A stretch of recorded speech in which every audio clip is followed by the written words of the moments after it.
How are you all? Hope you're doing great. So, welcome back to another session of learning English and improving your English speaking skills with me. Today, I'm going to tell you something that is going to transform your speaking, something that everybody wants to achieve. That is to think in English. How to think in English from zero to advance. From beginning to advance, we have already covered a lesson on this. How to think in English? You can consider this to be level 2 of thinking in English, the next level. How to reach that advanced level of thinking in English where it is going to contribute a lot to your speaking fluency. You'll be able to speak for longer periods. You'll be able to speak so fluently and clearly because you're able to think in English. So, are you all ready for this? I'm Jamie, your certified English language tutor, certified by the University of Oxford. And before beginning, please subscribe to the channel so that you can get all the lessons that I've posted for you on this channel. Please like the video and share it with your friends too. Now, coming back to today's lesson, how to think in English. How to think in English. Now this is, like I've told you, the next level.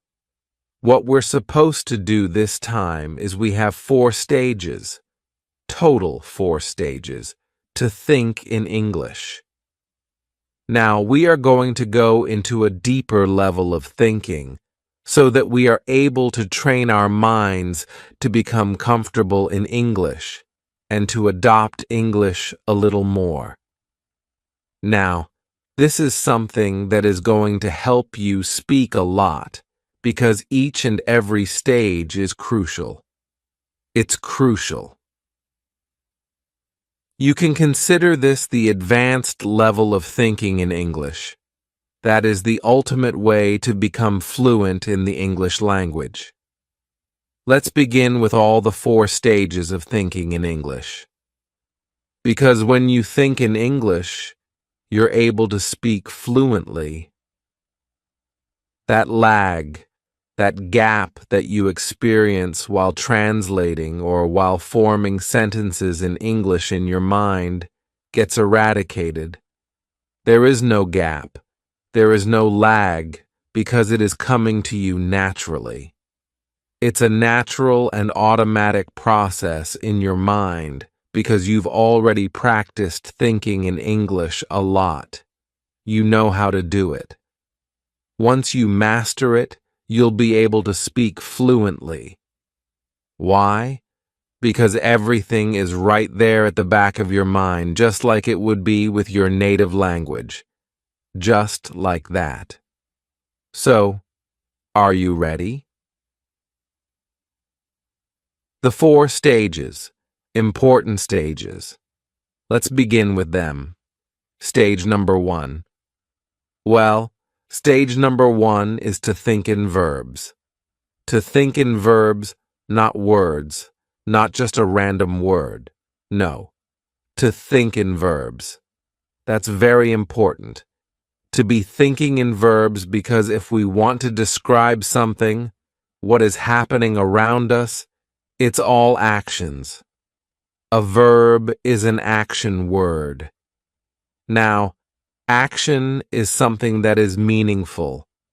If you are just telling a meaningful word to somebody, a person would be able to understand something out of it.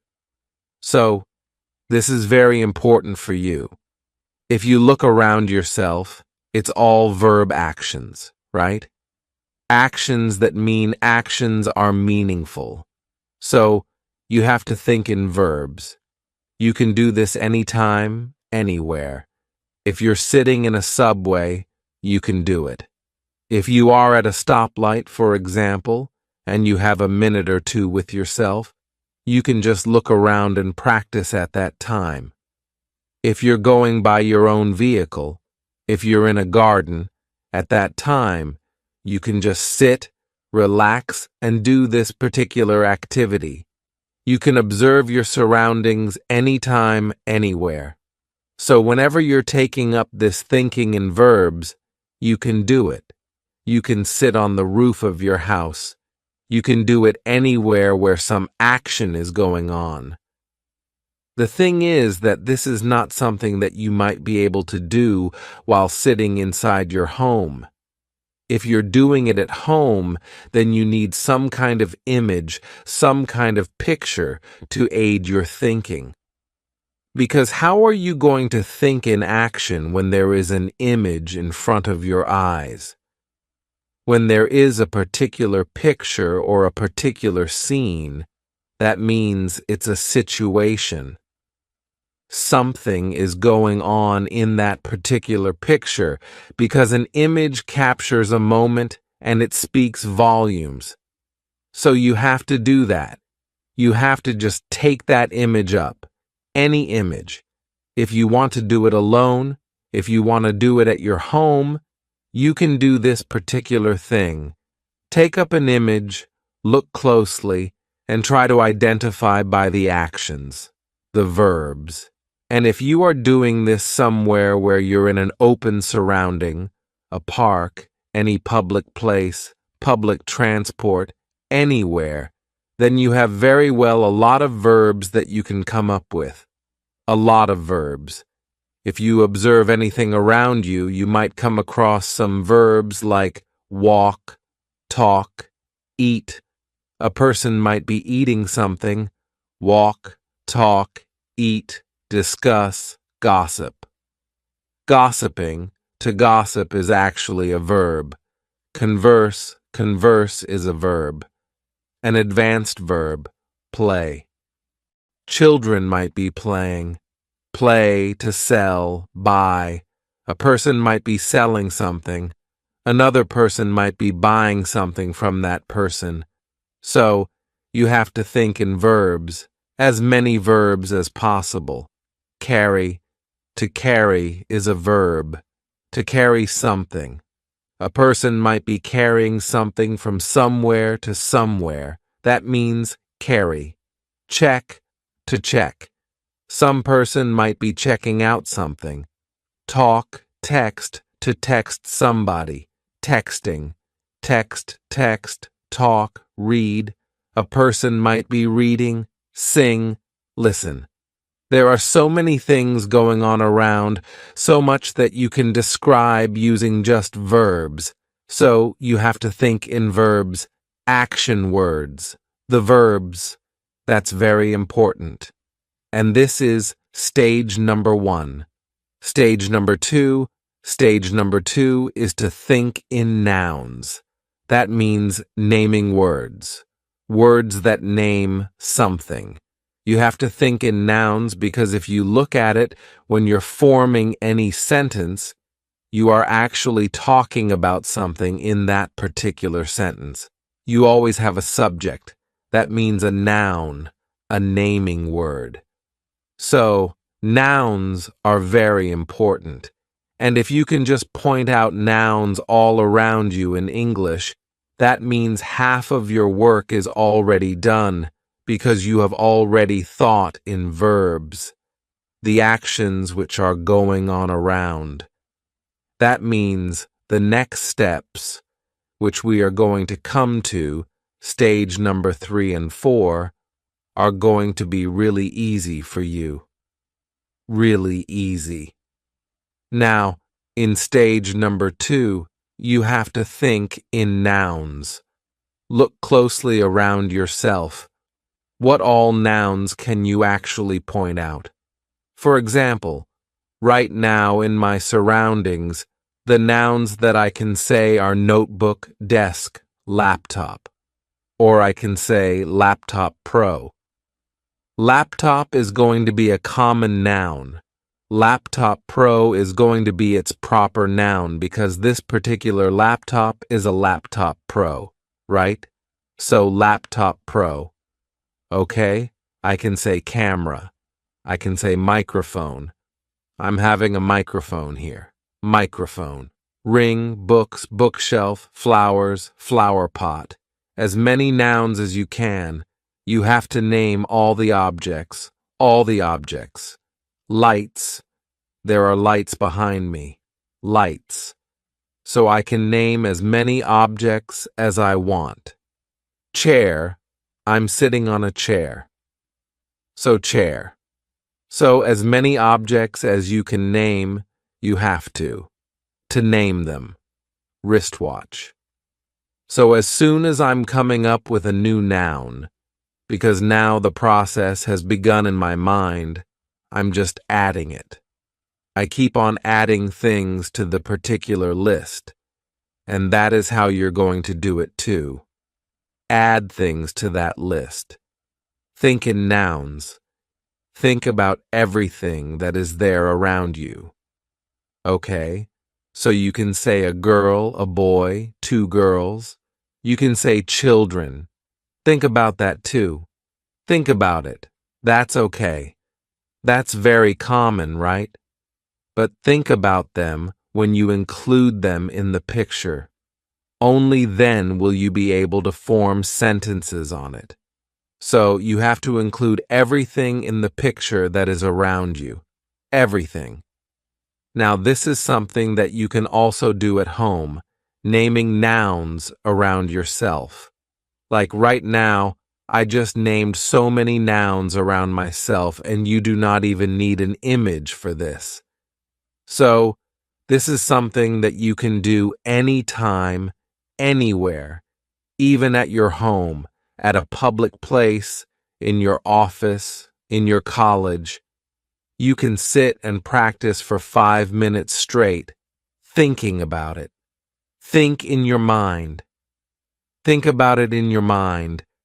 And if you're sitting alone, there's nobody around you, you can speak them out loud too.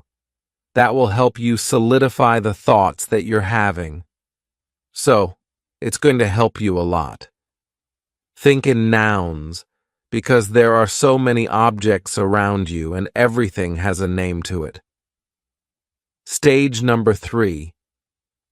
Stage number 3 is to think in sentences. Think in sentences. You have to think in sentences.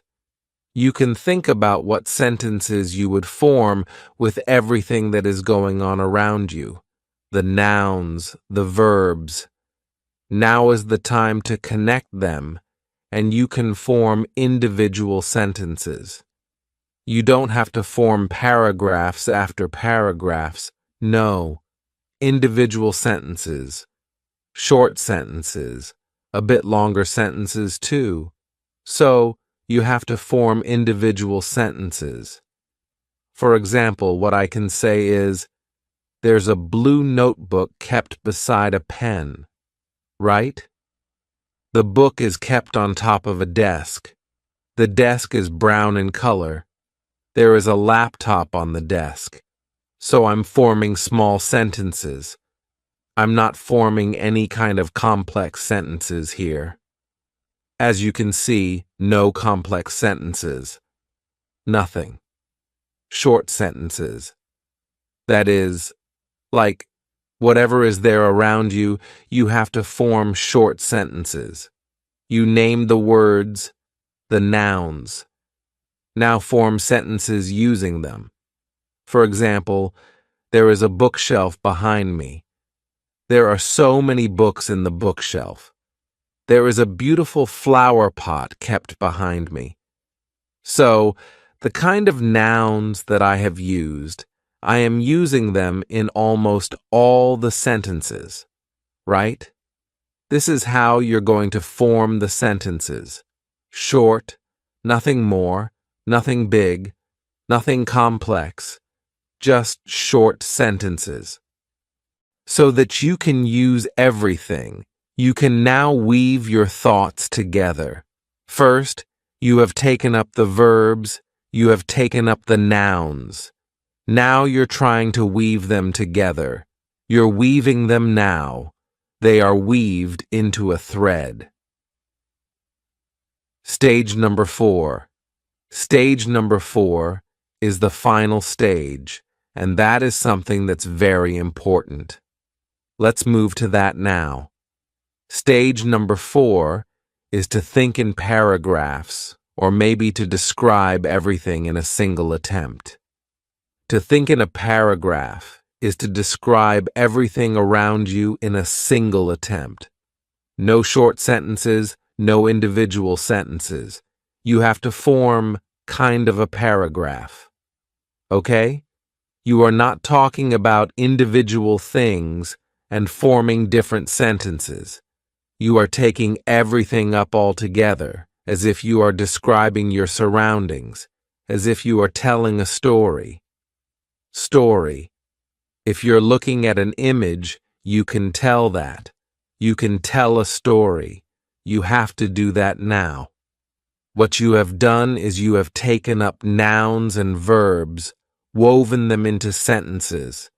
Your sentences are your threads, and now is the time to form that complete net through those threads. Now these threads are going to be woven into a complete net. A complete net.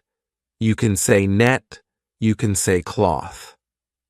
Basically, we are going to complete the picture of this thinking process, the final step, the final product. And that is to think completely in English. That is our final product, and that is what we are doing.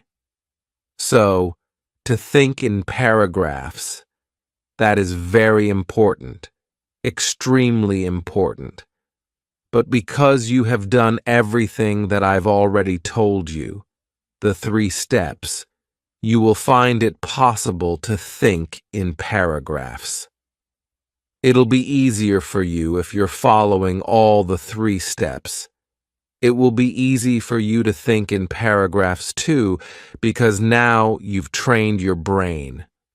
Your brain has consumed a lot of information. Your brain has a lot of stuff with it. If you would have not followed stage 1, stage 2, and stage 3, and directly you are to describe your surroundings in one go in English, that would be a bit difficult, because you might run out of sentences, run out of thoughts or words. What to say now? What to describe? But because you have analyzed everything, your brain has a lot of English stuff, a lot of stuff to describe in English right now related to your surroundings. This means it increases your English speaking capacity. You'll be able to speak more about your surroundings. You'll be able to speak for a longer time. You'll be able to speak fluently too. So, let's do a demo. Okay, let's do a demo on this too. So, if you have to form a paragraph, what I can say is, there is a book kept beside a pen, and they are lying on top of a desk. I'm working on a laptop Pro, and I'm doing my work quite seriously. There is a camera in front of me, which is helping me shoot this particular video, and I'm sitting in front of a bookshelf. There are so many books in the bookshelf, out of which most of them are my favorite novels, my favorite books. I love to read them a lot. There are so many lights surrounding me, which helps create a perfect working environment for me. So this is how you can describe your surroundings. What is going on? Weave everything into a paragraph. And that is the final step, final stage. To think in English so that you can speak English absolutely fluently. So that this thinking process can become easy for you, you need to practice it. This will not come to you suddenly or just like that. You practice it and you will see improvement. So, if you practice, you'll see improvement. You'll see progress, and that is what we want to achieve, to be able to do it naturally. So, in order to do it naturally, first you have to make efforts. Take up everything that I've told you today. Take up this technique, all the 4 stages, and you'll see a huge difference. These 4 stages will make you think in English. This is thinking in English, something that is going to take your speaking skills to the next level. So, take up this technique and start thinking in English. That's it for today.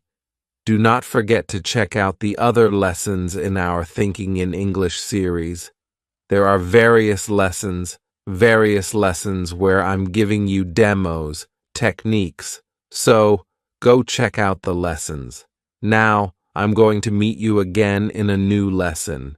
Till then, everybody, take care and bye.